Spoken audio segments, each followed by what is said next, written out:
How cool would it be to read this book? My I started I first became interested in language. I wasn't interested in languages in school. I did some, but I wasn't like I took some in high school, but I wasn't interested. I'm not good at language. I'm just not. My natural ability is not there.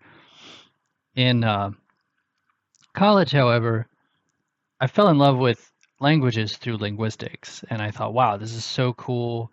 It's very cool to see how the brain works, and I was just very passionate about it. Um, Fast forward just a little bit, my bachelor's degree that I finished, it was in biblical studies. I really wanted to study biblical languages. Just I don't remember exactly the reasons now, but part maybe it was the time, probably it was a large part had to do with the schools I was looking at. It just really wasn't an option. But I did pick a school where I made sure I could study biblical languages as part of the instruction. And so when I attended college, I I'd already studied some Hebrew prior, and my interest was in studying Hebrew, but it just wasn't available when my first semester, and I wanted to get started right away, so I studied Greek instead. And later on, I tried to do Hebrew, but it just kind of didn't work out, life circumstances. So I ended my college career with 3 years of Greek study, 6 semesters. Um, it included your standard 2 year beginner and intermediate courses, which is pretty standard even for a modern language. I feel like that's pretty standard. And then the third year advanced, I had two separate courses. One was Greek exegesis, which was it was a little more of a theology course. It was kind of like 50-50, I would say, in the I'm just making up those numbers, but it was a large chunk of it was language specific, but a large chunk was also not language specific. It was more historical, theological, writing from that perspective. And uh, it just went, we went over I went over a small passage in very intense detail. The other advanced course that I took, my sixth semester, was kind of more like a reading course where we went through lots of different material in a very surface level. Just we did small excerpts from many different writing styles and such. So that was kind of my experience. And I got done and I was really all about it. I put a fair amount of time in when I could. I didn't have hardly any time. I worked full time or either full time or almost full time. I'm trying to remember actually. I think it was part time, but it wasn't like a low part time. It was like a high part time.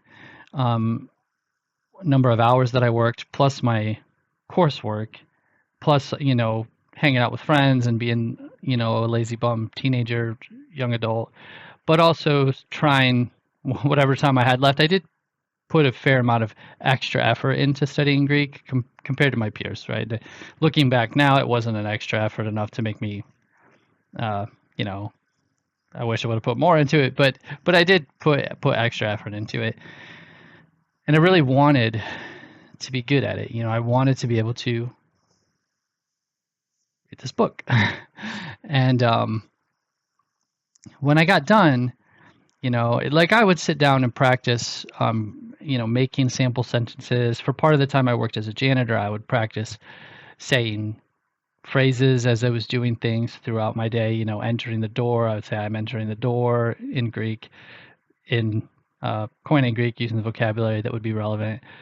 And just, I put effort into it. I would draw pictures and label things in my pictures and just really try to process the language more than just reading the text. But I would also try to just sit down and read the text sometimes as well. But I only got to a point where I could read, if I was just reading and just trying to understand, there was only certain pieces of easier authors that I could understand. So if you're not familiar with the Greek of the New Testament, there's, oh, how many authors is it? I don't remember exactly. I think it's maybe between 10 and 20 different authors. And they their writing difficulty and style is very different between the authors. There's a large range there. You have some places where they write with um, an easier style, and I want to say probably easier, but still sounding more like a Greek speaker. I believe in some places where it's easier style, the style sounds like a non-native Greek speaker. I don't know. I think that's a fair way to say it, but that's my Greek isn't so good that that's based on just on my understanding. I know that the style's easier, but as far as the exact why or compare whether it sounds native or not, I'm kind of going off a rough memory of what other people have said, like other scholars and such. So, but some of it is at a very high level style, like this would be the style, the difficulty used by an educated, college level or whatever they had at that time, very educated speakers speaking in high stylized um, language or writing in that type of language.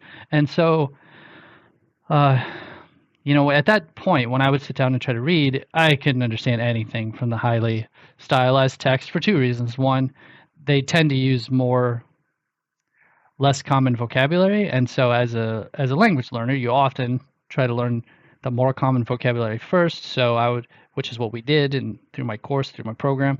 So I hardly understood the vocabulary. That was one problem. The other problem is the grammar they used was very difficult, and difficult in a couple of senses. Difficult in the sense that even the native speaker, that's part of what makes highly stylized language more difficult, is that you tend to learn it later as you develop. It's just not the way that people speak at home. And the other problem is in this case, the grammar, they choose to use the pieces of Greek grammar that are much farther removed from English grammar. So the easier parts they stick with the parts of the Greek grammar that are a little closer to English. They're still not, the same as English, but it's a little closer than the harder parts, if that makes sense. So those are the two problems. And I found that only a few authors, so only a few different books of the New Testament, and it's not like I could understand the whole book. I would be reading and, I wouldn't know vocabulary well enough. And then all of a sudden I would hit a chunk where I knew enough of those words to feel like I understood it. And so that's all the level that I got. And then even at that point, there was some parts in the places where I understood where I was understanding, but like kind of translating between English and Greek as I'm understanding. Some parts where I would hit a sentence or two where I was really comfortable with that vocabulary, so I wouldn't be translated in my head. I would just be thinking of the meaning, but that didn't happen all that often. And what was I thought that was like a third one I was going to say as well, but and sometimes when I just didn't understand at all. But even in the parts where I understood, so this is something that's super key and really is like been something that has sort of triggered me a lot in my language study. So after college, then these 3 years and this experience, I'm gonna get to what I was about to say, but it'll make sense to give a little more of the history first. So after this Greek study, I got done and I was like, man, I just don't really feel like I know how to learn a foreign language. I don't feel like I really know how to speak. I don't know how to speak one. I don't know what it actually means to think in a foreign language, to be fluent in a foreign language. So how am I going to learn this old dead language when I don't even know if I'm doing it right? I'm not getting feedback from using the language in real life with real people to know if I'm even on the right track, if I'm where I need to be, like, where am I headed? I felt like I was going without a map. So I wanted to learn a modern language, and I also just wanted to speak with people. It's very boring and lonely to study a dead language. I don't know, for me personally, my favorite part of learning language is speaking with people. And you can't do that with a dead language. You can, but the you can belongs in quotes because it's just not the same. No matter what, it's not exactly the same. So anyway, I was gonna do modern Greek, and due to some circumstances, I ended up switching to Russian, and I've been studying Russian for a long time now. And so now, back to my other point where I was trying to go in experience of reading the New Testament in Greek. So understanding is not binary. It's just not. And it really, that's almost like a soapbox of mine, because I have had people ask me, especially when I'm studying Russian, you know, this happens a lot during conversation with tutors, or even just occasionally with non-tutors who are friends or whatever. With my girlfriend, for example, they'll be like, "Well, why don't you just tell me when you don't understand?" And I'm like, it just doesn't work that way, because what'll happen is, let's say, so I won't use a foreign language, I'll just use English. But let's say how can I do this? So in English, it might be easier if I try to pick a advanced vocabulary word and a lesser vocabulary word. So like a more common vocabulary word. So like the difference between, what's a good example?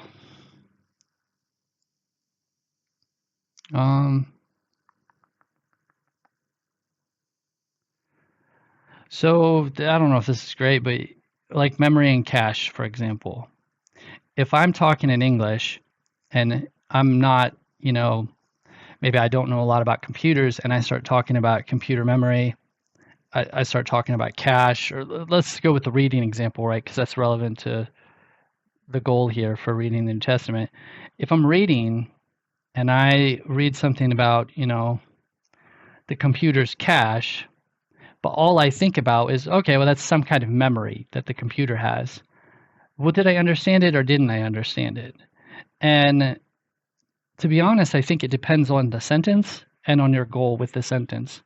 Because if the rest of what you're reading starts to speak in a way that you had to understand exactly how the cache works in the computer to understand the rest of the sentences that followed, then I would say, no, you didn't understand it, because it wasn't enough of an understanding to get you through and to put the right picture in your head and to allow you to continue with the message being given, right? But if it was just in a real passing way, not very significant, nothing more was developed about it, and it was really only intended as an example of computer memory, and you come across cache and you think, okay, well, that has something to do with computer memory, and you move on. In that scenario, maybe you can say, okay, well, you did understand it because you understood it well enough to go through. Did you understand it 100%? No, but do you understand anything 100%? I mean, how many people can sit there and explain out cache 100% like a technical document, several hundred pages long?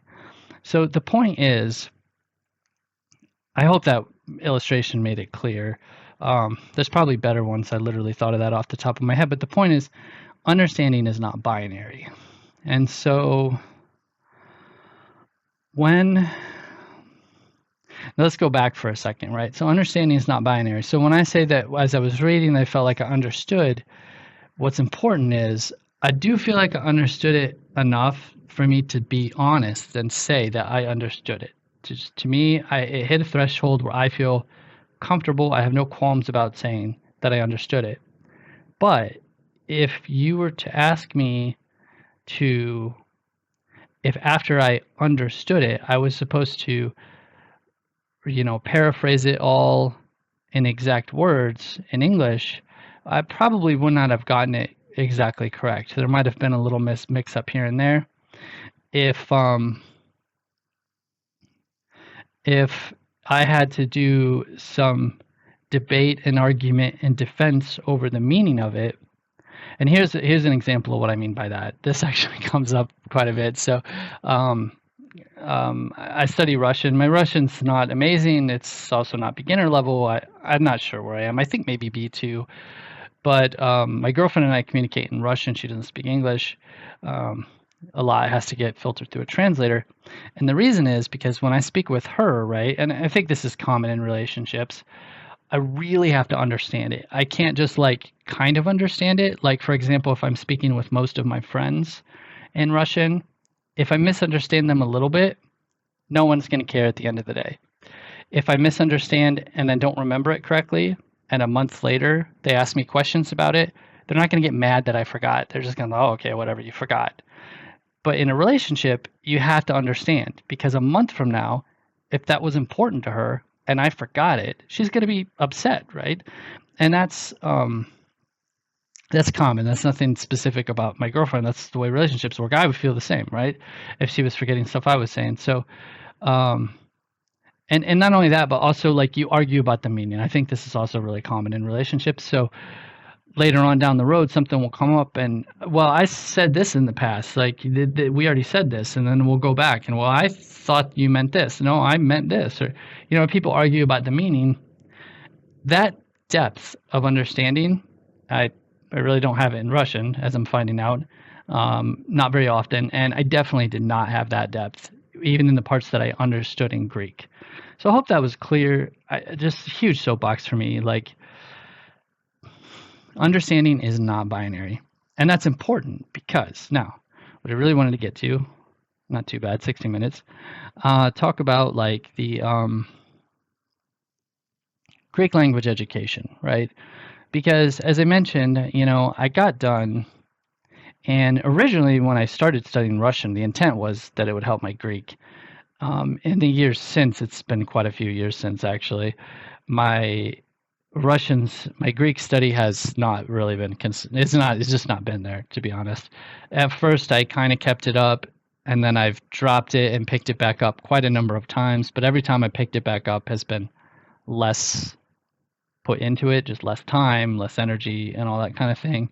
Different reasons for that, mostly life busyness. And if I have to pick one, I just prefer talking to people, to be honest. So, but I can't get the Greek bug out of my head, which is really why I'm making this video. It's why I started this channel. Sadly, it's like 7th on my list of priorities or something like that, so it just doesn't get much time and attention. But yeah, so what I really want to talk about today is just learning ancient Greek, Koine Greek, ancient Greek, whichever Greek you're thinking. I'm just going to call it all ancient Greek for the sake of simplicity in this video. And I think you really need to be learning more than just Kini, Koine, however you want to say it, because just learning that is not enough. And I'll explain why as I go through like just the things I want to say about Greek language study.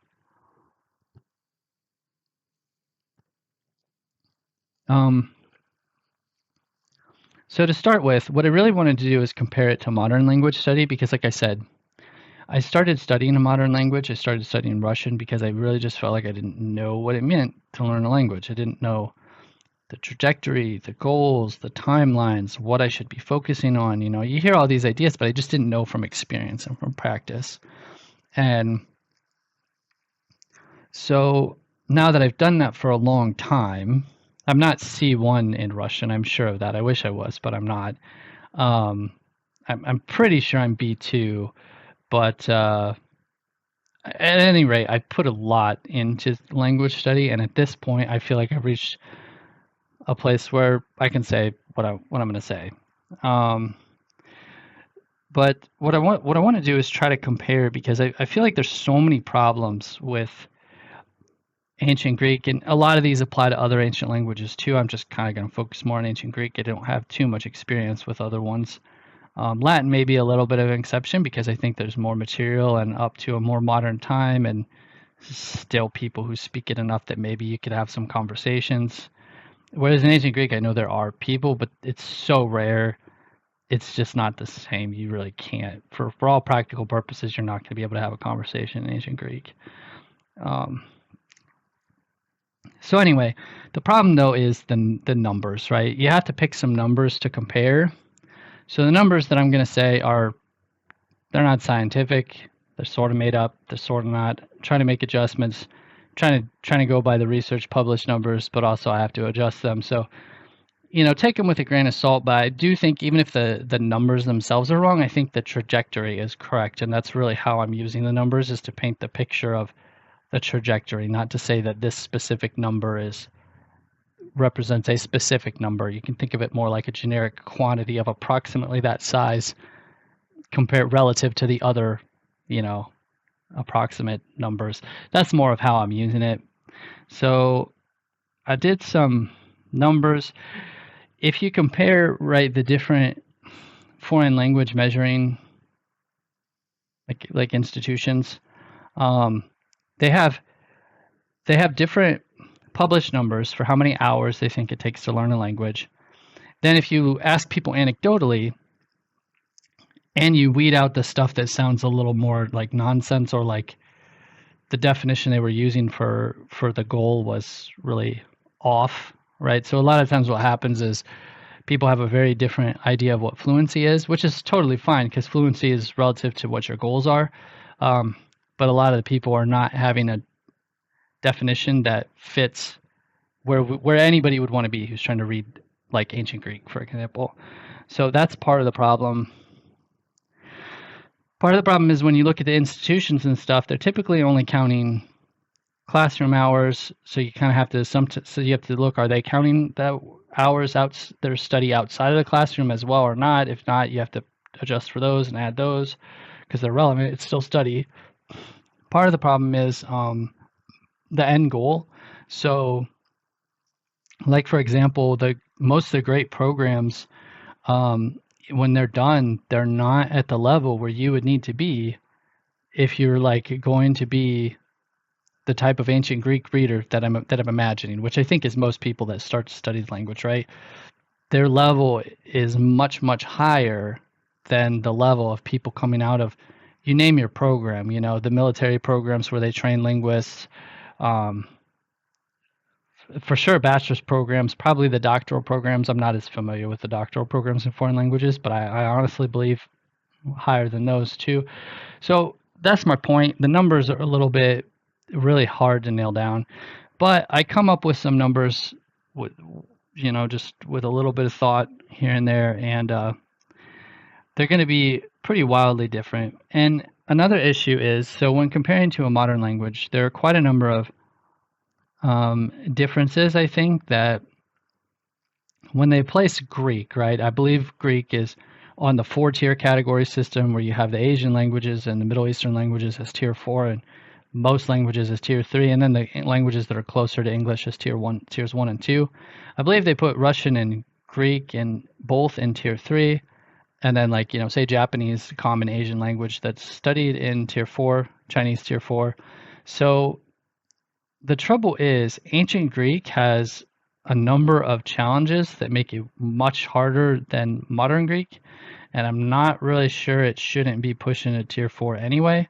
And the only reason that matters is not because, of trying to see whose number's bigger.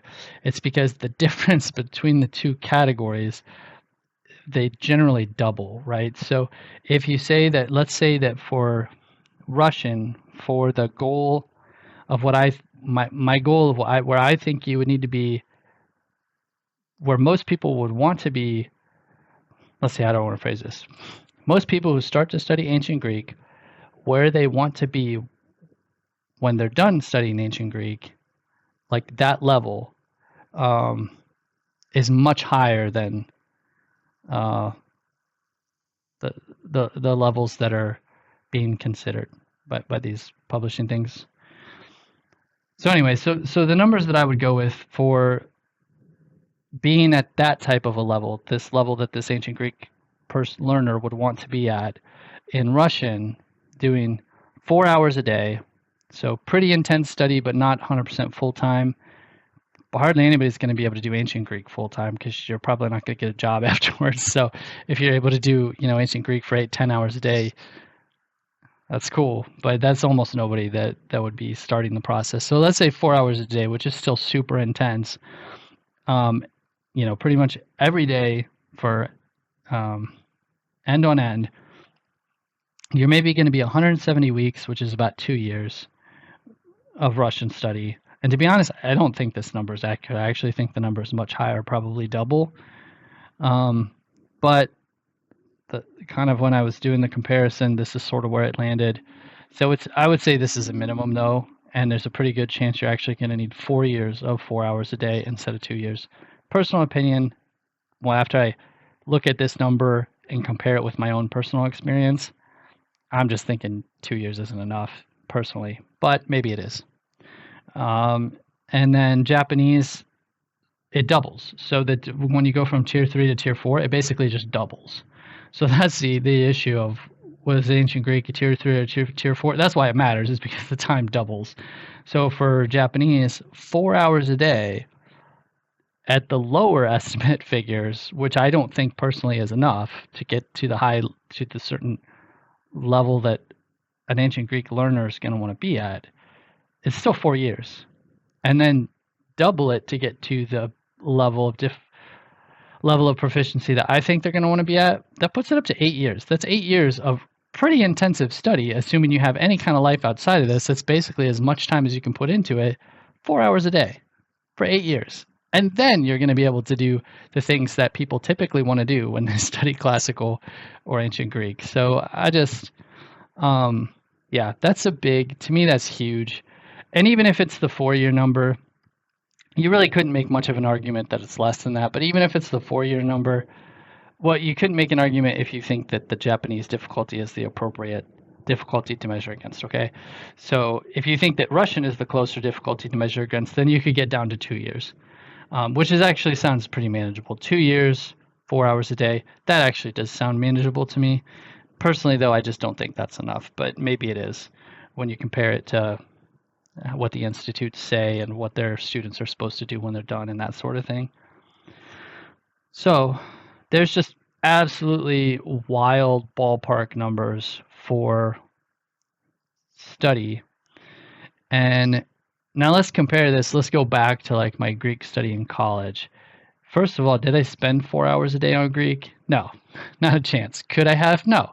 If Greek was my major, maybe, if I had 3 classes a semester that were only dealing with Greek, then yeah, for sure I could have spent 4 hours a day. In fact, maybe I even could have spent 8 hours a day.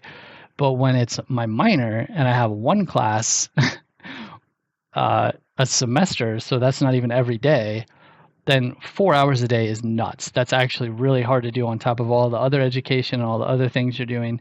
So it really is a lot of time to just devote to ancient Greek.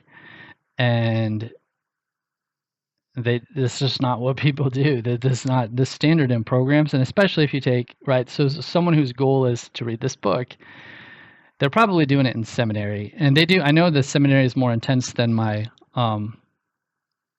experience was as an undergraduate. I think the end goal is the same. They just squeeze everything in half. So basically double the effort that I was doing is what they do. And that's from experience watching other people go through the process. But still, even they're not hitting this. It's like not even close. It's nowhere even in the ballpark. Even on the lower end, if you compare it to Russian. And so I think where I'll go next is, why am I even saying that? Why am I putting such a high standard? So just to be clear, my standard is not B2, right? If I was saying B2, then these lower numbers, yeah, sure, whatever. And then when I say B2, I mean comparable to a modern language, because I don't know if it's really accurate, but I looked up quick. There's apparently like a B1, A1, A2, B1, B2, C1, C2 ancient Greek test that their numbers were just whack. It's not even like worth looking at. But if you were to compare the ability level of a modern language and look pretty much only at the reading side of things, right? That's where the fair comparison is.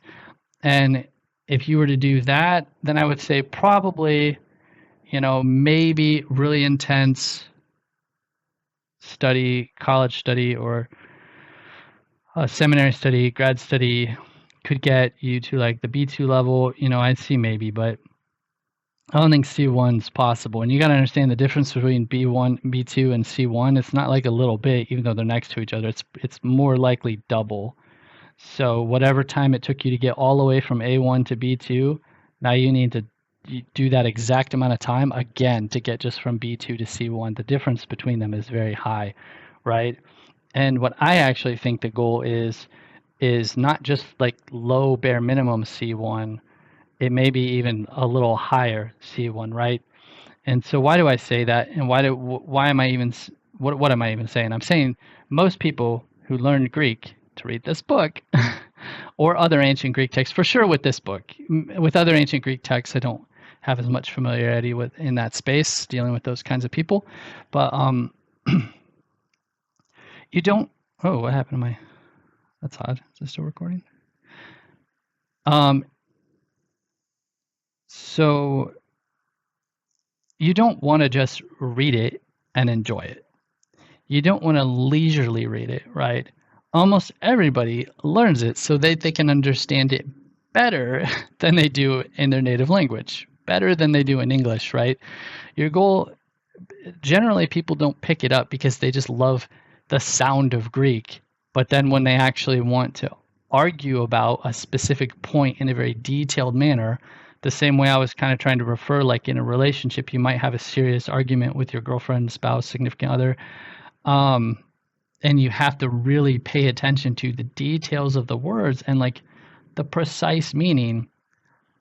That is the level of ability that people want to have. Yeah, I think that's really an obvious point, actually. That is the end goal, especially when you talk about reading the New Testament. People want to have very fine, detailed arguments about exactly what this precise sentence means or exactly what this precise word means. And I just look at that and I think, do you know like what the barrier of entry is to have that conversation in that foreign language? Aside from just quoting what so and so scholar said, who, you know, at some point maybe your scholar does have that level of ability. So just in the modern age, the odds are they don't, but we'll give the benefit of the doubt. Maybe they do. So that's not a complete waste, right? You're quoting what so and so scholar said, and if they actually had that level of ability, then okay, you know, maybe that's relevant. If you go back in history, eventually there are people who would have been closer to where that was a living language, and you know, the type of people that would have had 8 hours a day to study the language. Then yeah, there are people like that, but you're probably not one of them, and you're probably not gonna be one of them because it takes so much more work, so much more effort than you possibly think. And sadly, I just don't think that there's this weird trend in like the language learning community where they try to undersell it and as if that's helpful. I think that's really silly because even especially in modern languages too. I mean, if people think that your trade is valuable, rare, and hard to develop, you'd get paid more for your trade. So it's a weird backwards thing where they seem to think that um, encouraging everyone to believe that learning a language is easier than it is somehow a good idea. I just think that's kind of silly. The reason they do it is because the people who are doing it, their money comes from teaching the students, and you get more students. But if you're the actual person using the language, right, then you'd actually benefit more from having everybody believe it's a harder language than what it is. And actually the trend is for people to think learning a language is much easier than what it is. And it's worse when it comes to the ancient languages because like I just tried to show, yeah, but when you're if you look at any of the things related to reading this book, they'll make you think you could do it in 15 minutes a day, 30 minutes a day. And yeah, sure, if your goal is just because you want to feel the language in your tongue as you pronounce it and you want to hear it as you speak it out loud and you kind of want to work through it and understand in a little bit of a fuzzy way what was being said, yeah, you know, that's an attainable goal. People can do that and you know, you can do that with much less than this 4 hours a day, I think. And then also, especially if you're only going to deal with smaller portions and not the whole thing, and you're going to pick the authors with the easier writing style. Like I said, I got to that point after my college study experience. It's definitely attainable. The problem is, like I said, that is not the end goal of like 90% of the people who would be doing that. Their end goal is to argue about it in a very precise, detailed manner. And the difference between those two levels is just astronomical. And if you're not super familiar with learning a language, I think maybe this is helpful. Maybe you've studied a language up to like only an A2 level or something. Let's take pretty much anything except, you know, Chinese with characters. But for most other languages, you can sit down and learn the alphabet and learn how to read, you know, more or less, not with great pronunciation, but just to pronounce the words. You can learn that in a weekend, right? Sometimes you can learn it in a day. And then to get to A1 or A2, where you understand like, you know, the beginner level vocabulary and the beginner level phrases and or even, yeah, first let's go with that. that difference, I don't know what that takes. It varies quite a bit based on the number of hours and stuff. If you were to do 8 hours a day, you could probably learn it in a week or a couple weeks. If you do it at a more normal pace, you can certainly learn it in maybe a couple months. The college level type situation, they cover that in a year typically. So you just jumped from like the first task was maybe a day to a couple of days to a week max. Well, there are some languages with harder scripts. I'm thinking of something with a more normal script. I think Arabic is a little harder. It's not as bad as Chinese, but that one might take longer. I'm not thinking of edge cases, right? Just kind of your general. If you picked all the different scripts out there and you try to pick like an average type script, I'm thinking of that scenario. And but let's say you have a difference between, on the faster end, 1 day to, I don't know, let's go with 2 weeks of really, really, really intense study, like absolutely intense, mind-blowing, how did you manage to do that much study type study, right? So 1 day, 2 weeks, pretty big difference in those amounts of time. And then on the other hand, if we went with the longer time for a script, learning to be able to read, let's say it took you a week, and then let's say A1, A2 level took you, a year, like your standard beginner level first year of a language, right? So even there, 1 week, a year, those time scales are very different. And that happens all along the chain. So anyway, I'm not sure. In my mind, I'm picturing boxes as I say this, so that's why it's clear to me. I'm not sure if that was clear. But my point is, the difference between, I can pick my description that I described of my ability after 3 years of college study at a pretty intense level, not like full intense, but as intense as I could do within the confines of a very busy college student. Then, I got to that level where I could read portions of easier books with more familiar vocabulary and still only in a fuzzy way understand parts of it, right? And it was meaningful. It's not like it wasn't meaningful, and I enjoyed it, and I felt that I got value out of it. But my end goal, like pretty much every other student in my class, their end goal was to actually understand it at a deep level to where you can like argue with scholars, right? Even if not directly arguing with them, in your mind you're debating whether what they say is true or not, that type of thing.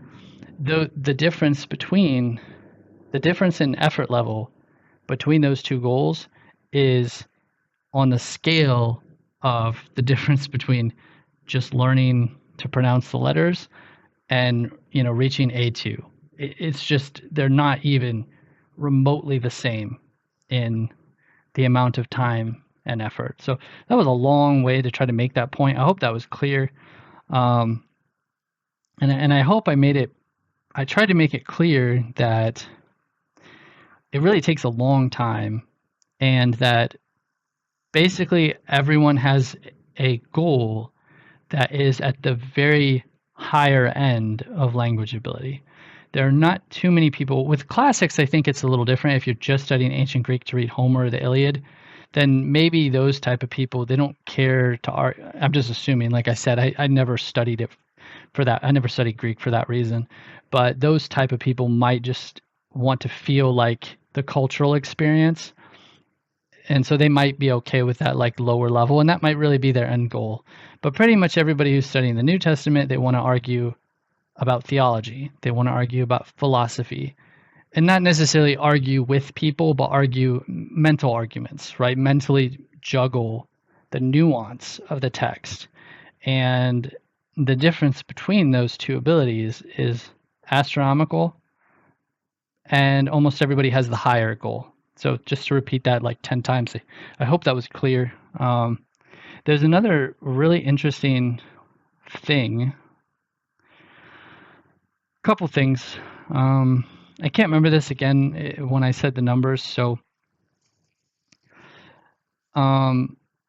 let's talk about where ancient Greek actually falls, because ancient Greek, there's a couple of really interesting nuances there that adjust things to like a easier level or to a harder level.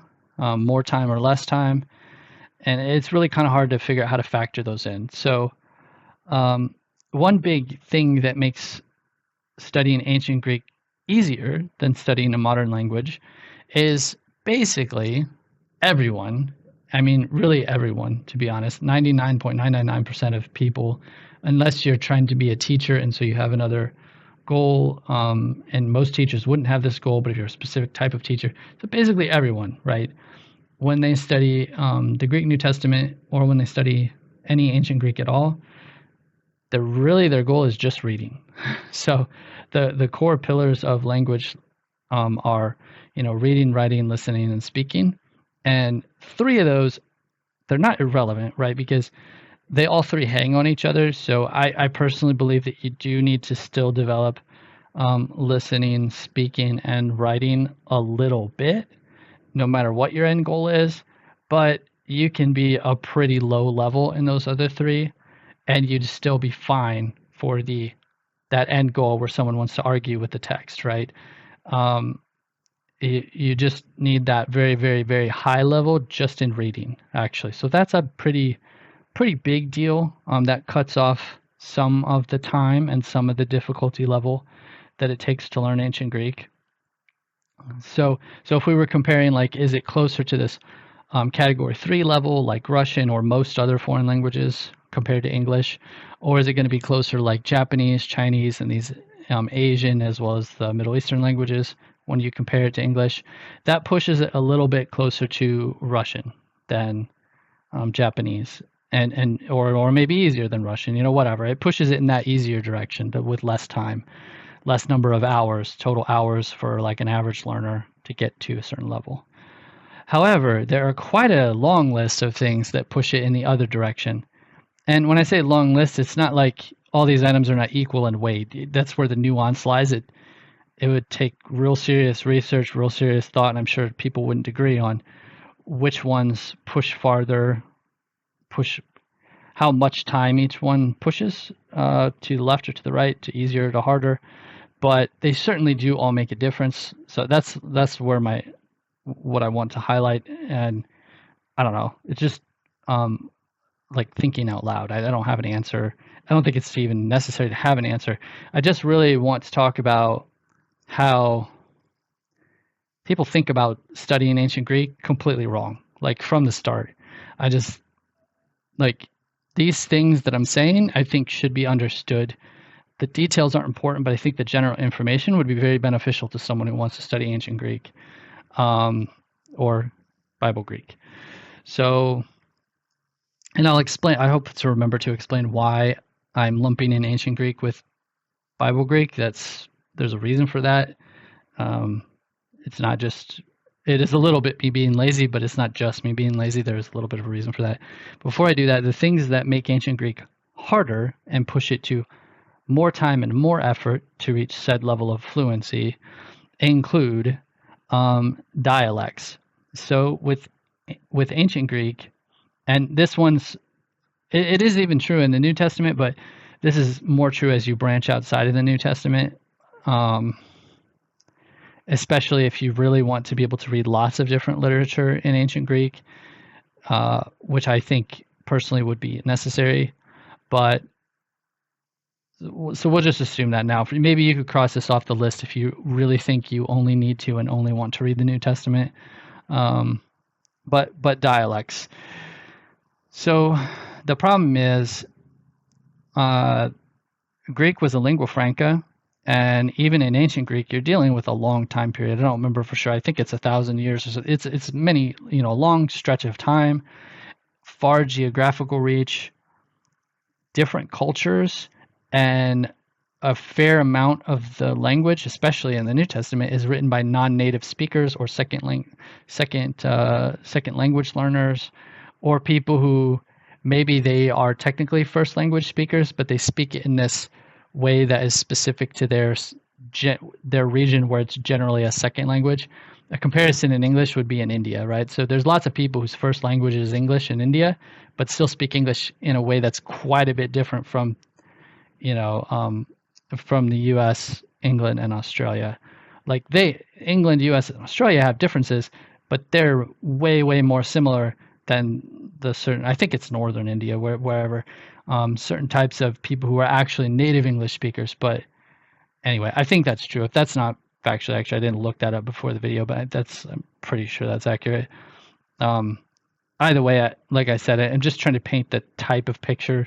The important part is in the Greek world, and a lot of the people would have been, they were Jews, and they may have not spoken Greek as their native language, but even if they did, they were probably speaking primarily with people who didn't speak it as their native language. So there would have been a lot of ways of saying things that were a little different from your standard, high educated Athenian, right?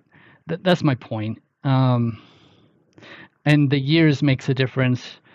The genres, you're dealing with this wide range of what may be different languages, or for sure different dialects. And you're for sure going to do that if you branch out of the New Testament at all in any way, even if you're just going to go New Testament Septuagint. It's actually even worse there. Or even if you're just going to do New Testament Church Fathers. But especially if you start to get into anything even outside of that, anything that's actually technically classical or ancient, you're really dealing with, it's almost more than one language is what I'm trying to get at. So second problem, and this is huge problem, there's a real dearth of materials, and this is in way, way many more ways than just grammar books. So there are probably a pretty okay selection of, your A1, A2, maybe B1, B2, but I don't want to talk about those in this way because so we'll just, for now, I'm just focusing on A1, A2.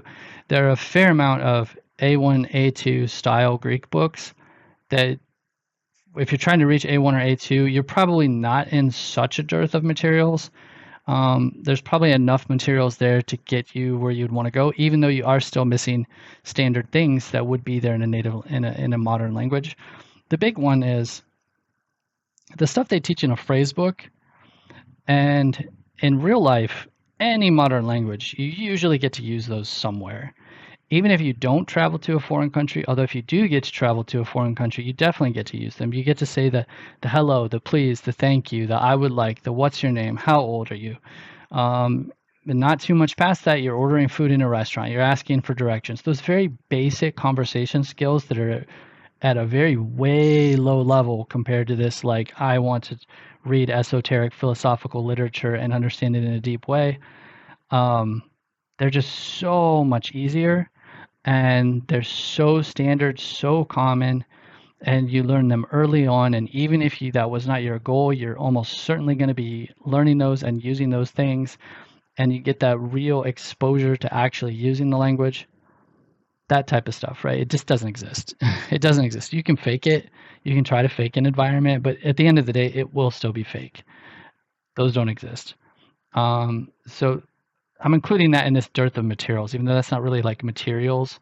There's actually a dearth of materials to cover those topics, but I'm not just talking about the learning materials. I'm talking about the experiences.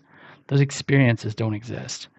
This idea of these beginner channels, right? For example, when I was studying modern Greek, I found some great channels where it was videos and it was dialogues between people, and it was in Greek and it was for learners. So the language was watered down and easy. You really don't have that in ancient Greek. You might be able to find it somewhere, but it certainly would be hard to find, probably doesn't exist, might not be good quality. And you know what I mean? Like in an ancient language, I can pull up right now, especially, I know they exist in German because YouTube recommends them all the time, even though I don't even study German. They exist in Spanish, they exist in English. You just don't have those in ancient Greek. A lot of Japanese learners like anime. You don't have that in ancient Greek. So go on and on and on. When it comes to dearth of materials as far as speaking partners, I love language exchanges. I love, talking to people on italki. It's not a thing. You got to go without that.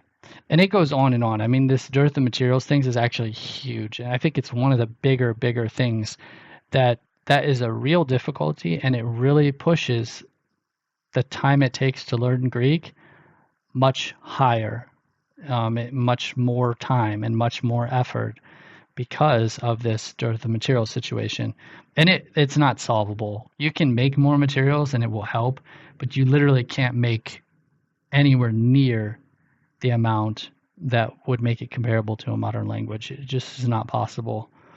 No immersion, I really fit that in with dearth of materials.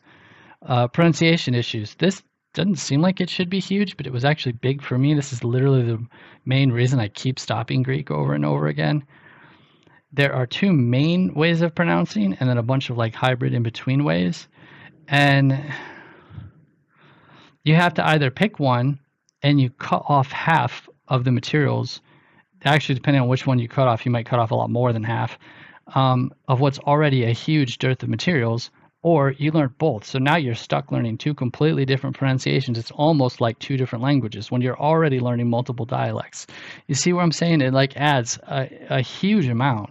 And even though if you look at two charts and compare them, people say they're not that different. I have tried switching back and forth, and your brain doesn't treat them as not very different. They're very different, actually.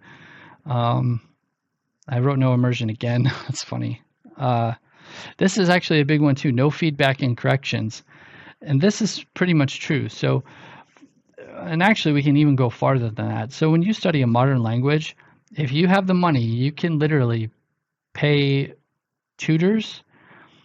So first of all, you have all the way, depending on the language and depending on the money you have, you may be able to go all the way from kindergarten up through high school, up through college, up through grad school. So the normal standard education system, you have all that available potentially. But even if you don't, if you can afford it, you can literally pay tutors to your heart's desire, and you can get feedback. Some people say feedback's not necessary. I think they're full of it. It is very necessary. So how necessary and to what extent kind of depends, but it is necessary. And best case scenario with ancient Greek, you're probably not going to get a tutor. If you do, I don't know, it'd probably be outrageous. And they're probably not going to be an expert anyway. Unless you start to treat that situation where modern Greek and ancient Greek are similar, but then you might be stuck actually adding another language to what's already feels like you're learning multiple languages. So anyway, I'm just kind of gonna ignore that. If you think that's a thing, you could tweak this a little bit for that. But for the most part, you're not going to have feedback and corrections. And that's even to the point of not just so my preferred feedback method is I speak with my tutors in Russian, and they interrupt me and they stop me right there. And I find it very helpful. I like it. I've been doing it that way for years. But that part doesn't even exist in ancient Greek. It really doesn't. And like I said, maybe modern Greek tutors, but it's probably not even going to exist there. Even if they do read ancient Greek very well, I'm assuming they wouldn't be able to correct you, but it's still rare, even if it exists. So the more normal way would be for writing corrections, and that's probably only going to exist within the formal education. It's not going to be at the lower levels unless you have a really weird scenario. It's going to be at, maybe college level or graduate level, maybe undergrad or grad. It's just not, it's practically not there when you compare. So that is a big piece that's missing. And another one that is absolutely huge, and this is the reason I'm lumping ancient Greek and Koine Greek. So on this very channel, I have what I tried to make some easy readers type videos where it's easy vocabulary, easy phrases. I had to use ChatGPT to make those because it's hard to find those phrases. If I make them myself, I don't have any feedback at all. If I try to search in grammars and stuff, I'm going to be forking out a lot of money for grammars and searching through a lot of grammars before I find simple sentences. And I still probably would not find enough to where the language starts to paint a big enough picture. And I don't remember if I said the category I'm talking about now. It's that the language is fragmentary. The lexical knowledge is fragmentary. And why that is such a big deal is so if all you're doing is translating from Greek to English and back and forth between two languages, then this is not as big of a deal. But the moment you step outside of that and start to think in the language, if you can think of the word for tree and can think of the word for bird, but you can't think of the word for nest, you now have a hole where you literally are not able to think about that topic. In living languages, it's not a big deal because people just make up a word for that thing. But unless you have to pick a way to do this that is very seriously damaging. And that's way truer if you're just trying to do like the New Testament, right? Because now those holes in your thinking are all over the place because there's so many vocabulary words related to any other vocabulary word that's in there. So like of all the vocabulary words that are in the New Testament, there are so many vocabulary words related to each one of those words that are not represented in the New Testament that you're going to have a real problem. You also have the problems that grammatically Greek, this is where Russian and Greek are a little similar.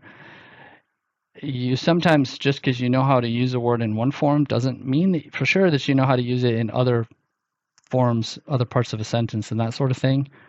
So you kind of have to make that up. That's not as big of a deal. It is still a little bit there. Yeah, so you have this real problem, and it's bigger.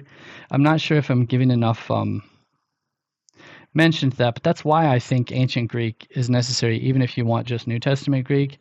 I don't necessarily think you need to read ancient Greek stuff, right? You don't necessarily need to read Homer, the Iliad, or whatever if your goal is just to read the New Testament, but I do think you need to steal the vocabulary from ancient Greek just to help try to fill in those gaps. And at the end of the day, you're still going to have a lot of gaps.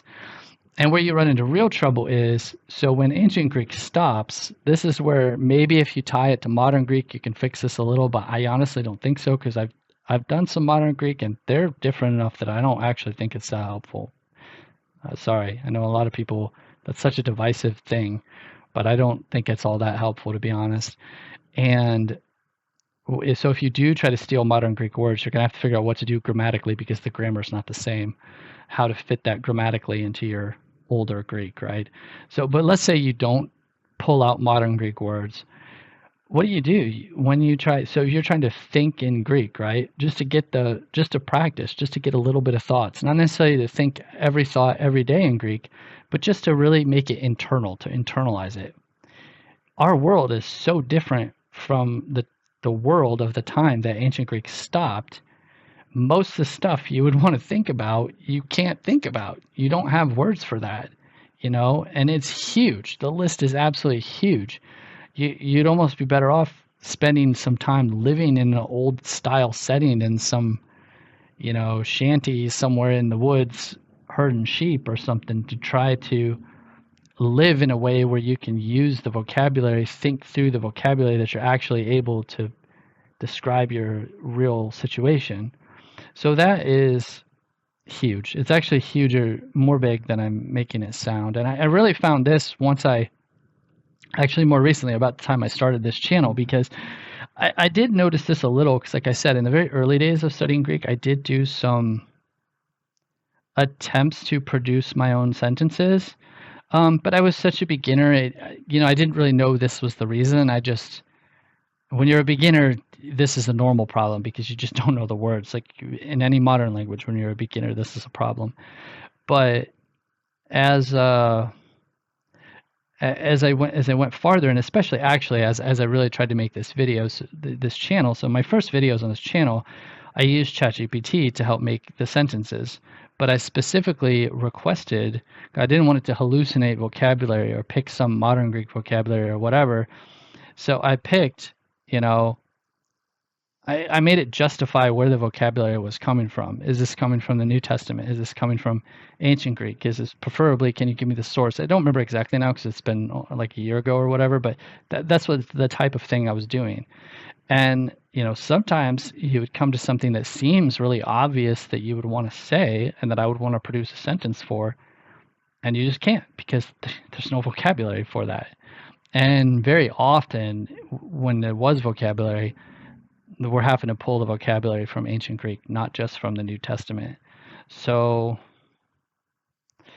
yeah, I think that's probably about everything that I wanted to say, and I still can't for sure decide if I'm going to pick back up and really study Greek again. I keep thinking about it. It keeps churning in my head, but I also keep looking at my schedule and saying, I just don't think I can do that.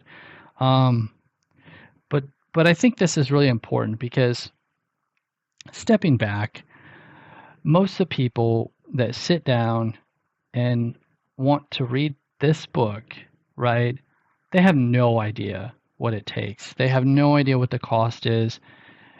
Um, they probably, if you ask them, if you force them to put it into words, would admit what their goal is, right? Because they want to, you want to be able to think about this on the level of the guy who's writing the commentary, and you say, is that guy writing the commentary correct or not? So you're trying to argue with this text in the same way that my girlfriend and I try to argue in Russian, and it is a very, very high level of language ability to be able to do that.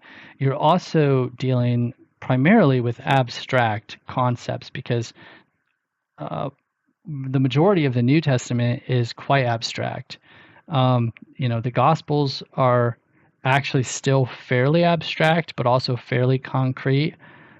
Acts is the same, even more concrete, I think, than the Gospels. Outside of that, everything is really abstract. So abstract concepts are way harder in language for a couple of reasons. So when you have concrete concepts, and actually this is interesting, and I know this for sure from Russian because when I try to watch a TV show in Russian, I could get by really well. And when I try to listen to an audiobook, I can get by maybe okay, right? Especially if it's words that I know. That's the problem, bigger problem currently. But actually, let's not pick a full audiobook. Maybe like a YouTube video I love these YouTube videos that are describing movies. I can understand those pretty well. And when I say pretty well, what I mean is I sit down to watch it, I watch it, I get up, I walk away, and I feel like what I got from it was about what I wanted to get from it. And that's the key difference. So in those types of situations, the Gospels of the New Testament, if you were in the Old Testament, the historical literature, to an extent, I'm not going to go into a tangent, but to an extent, easier, movies that are summarizing plots, right? Videos that are summarizing plots of movies, stories to an extent, especially if the story is an easier, simpler style story, then all of those have the benefit, two huge benefits. One, the plots are kind of predictable. There is a plot, so you can miss a fair amount of vocabulary and still really understand what's going on, right? If I'm reading a story about some events that happen and I understood all the events, but I missed some weird word that was describing some certain type of sandal or a certain type of purse or something, then I'm not going to walk away with any qualms about understanding it. I understood everything that was important. The detail about some little thing that was supposed to give it some flair is just, it's not important. I don't think anybody would say that's important enough to where you feel like anyone would argue that you didn't understand it. So that is part of the important part, right? The stories are easier. Then the problem with abstract stuff, the other benefit to stories is you can generally picture them in your mind. Then when it comes to abstract stuff, you generally cannot picture it in your mind, and generally you literally can't miss hardly anything because potentially all of the weird kind of details matter, and if you miss any of them, it may completely alter the argument in a fundamental way. It may completely alter the message, the intended meaning of the bigger paragraph or whatever. And so I'd hope that was kind of clear. I don't feel like that was a really great explanation there, but abstract texts are a million times harder than story level texts, okay? So back to my whole thing I'm trying to say, where people really undersell what their end goal is and what it takes to get there when they try to read this book, and probably with most ancient Greek, because a lot of the stuff people might want to read in ancient Greek is of this philosophical type nature.